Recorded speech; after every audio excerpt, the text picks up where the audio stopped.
ഓം നമോ നാരായണായ. ഹരിപ്രിയ അസ്ട്രോവിഷൻ ചാനലിലേക്ക് എല്ലാവർക്കും സ്വാഗതം. ആദ്യമായിട്ടാണ് നമ്മുടെ വീഡിയോ കാണുന്നതെങ്കിൽ സബ്സ്ക്രൈബ് ചെയ്യുവാനും ഷെയർ ചെയ്യുവാനും മറക്കരുത്. കൂടാതെ ജാതക സംബന്ധമായിട്ട് എന്തെങ്കിലും സംശയം തോന്നുന്ന പക്ഷം എൻ്റെ ഈ വാട്സപ്പ് നമ്പറിൽ ബന്ധപ്പെട്ടോളൂ. ഞാനിവിടെ പറയുന്നത് പൂരം നക്ഷത്രത്തിൽ ജനിച്ചവരുടെ മാർച്ച് മാസത്തെ ഗുണദോഷ ഫലങ്ങളെക്കുറിച്ചാണ്. സത്യസന്ധതയ്ക്കും അഭിമാനബോധവും സ്വതന്ത്രശീലവും ഇഷ്ടപ്പെടുന്നവരും വെറുതെ ഇരുന്ന് സമയം കളയുവാൻ ഇഷ്ടപ്പെടാത്തവരുമായിട്ടുള്ള ഈ പൂരം നക്ഷത്രക്കാർക്ക് തൻ്റെ മനസ്സ് ആഗ്രഹിച്ചതായിട്ടുള്ള ലക്ഷ്യത്തിൽ എത്തിച്ചേരുന്നതുവരെ കഠിനമായിട്ട് പരിശ്രമിക്കുന്നവരാണ്. എന്നാലോ തനിക്ക് ഇഷ്ടപ്പെടുന്നവരുടേതായിട്ടുള്ള സുഖദുഃഖങ്ങളെയും വിഷമതകളെയും മനസ്സിലാക്കിക്കൊണ്ട് കഴിയുന്നതിനേക്കാളും കൂടുതലായിട്ടുള്ള സഹായങ്ങൾ ചെയ്യുവാൻ ഇഷ്ടപ്പെടുന്നവരും കൂടിയാണ് ഈ പൂരം നക്ഷത്രക്കാർ.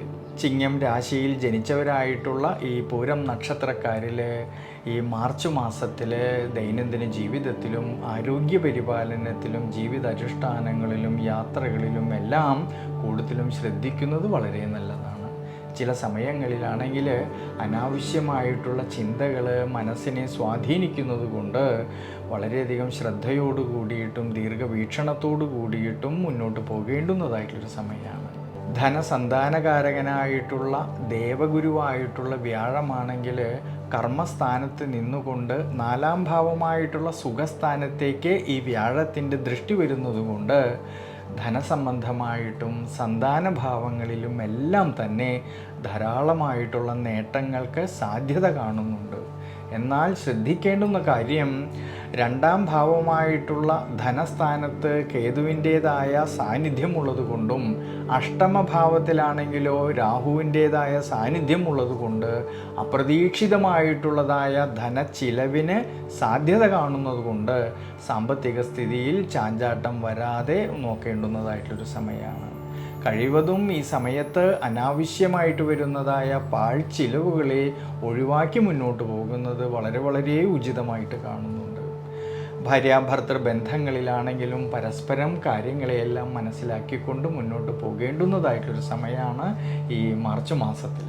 കർമ്മസംബന്ധമായിട്ട് ചിന്തിക്കുമ്പോഴാണെങ്കിൽ കർമ്മസ്ഥാനത്ത് സർവേശ്വരകാരകനായിട്ടുള്ള വ്യാഴം നിൽക്കുന്നുണ്ടെങ്കിലും കർമാധിപതിയായിരിക്കുന്ന ശുക്രനാണെങ്കിൽ അഷ്ടമഭാവത്തിൽ ഉച്ചബലത്തോടു കൂടിയിട്ട് സഞ്ചരിക്കുന്നത് കൊണ്ട് സ്വയം തൊഴിൽ ചെയ്യുന്നവരിലും ബിസിനസ് മേഖലകളിൽ പ്രവർത്തിക്കുന്നവരിലും ഔദ്യോഗിക മേഖലകളിൽ പ്രവർത്തിക്കുന്നവരിലും വളരെയധികം ശ്രദ്ധയോടു കൂടിയിട്ടും ദീർഘവീക്ഷണത്തോടു കൂടിയിട്ടും മുന്നോട്ട് പോകേണ്ടുന്നതായിട്ടൊരു സമയമാണ്.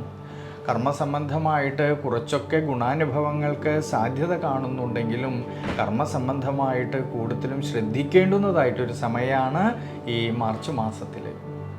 ഇനി വിദ്യാർത്ഥികളെക്കുറിച്ച് ചിന്തിക്കുമ്പോഴാണെങ്കിൽ 5-ാം ഭാവാധിപതിക്ക് വളരെയധികം അനുകൂല സ്ഥിതി കാണുന്നുണ്ടെങ്കിലും വിദ്യാമാതുലകാരകനായിട്ടുള്ള ബുധനാണെങ്കിൽ ബലക്ഷയത്തോടു കൂടിയിട്ട് അഷ്ടമഭാവത്തിലൂടെ സഞ്ചരിക്കുന്നത് കൊണ്ട് കഠിനാധ്വാനം ചെയ്ത് പഠിക്കുന്ന കാര്യങ്ങളിലേക്ക് കൂടുതലും ശ്രദ്ധ വേണ്ടുന്നതായിട്ടുള്ളൊരു സമയമാണ് ഈ മാർച്ച് മാസത്തിൽ.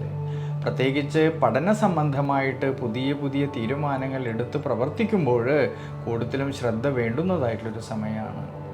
കുടുംബത്തിലായാലും കുടുംബ ബന്ധങ്ങളിലായാലും പരസ്പരം തർക്കങ്ങളോ അഭിപ്രായ ഭിന്നതകളോ വരാതെ നോക്കുന്നത് വളരെ നല്ലതാണ്. അതുകൊണ്ട് ഈ സമയത്ത് ദേവീക്ഷേത്രത്തിലെ ഭാഗ്യസൂക്തം അർച്ചന ചെയ്യുന്നതും ശിവക്ഷേത്രത്തിലാണെങ്കിൽ പഞ്ചാക്ഷരി മന്ത്രം കൊണ്ട് അർച്ചന ചെയ്ത് പ്രാർത്ഥിക്കുന്നതും ശനീശ്വര പ്രീതികരമായിട്ട് നീരാഞ്ജനം വഴിപാട് ചെയ്യുന്നതും വളരെ ഉചിതമായിട്ട് കാണുന്നുണ്ട്.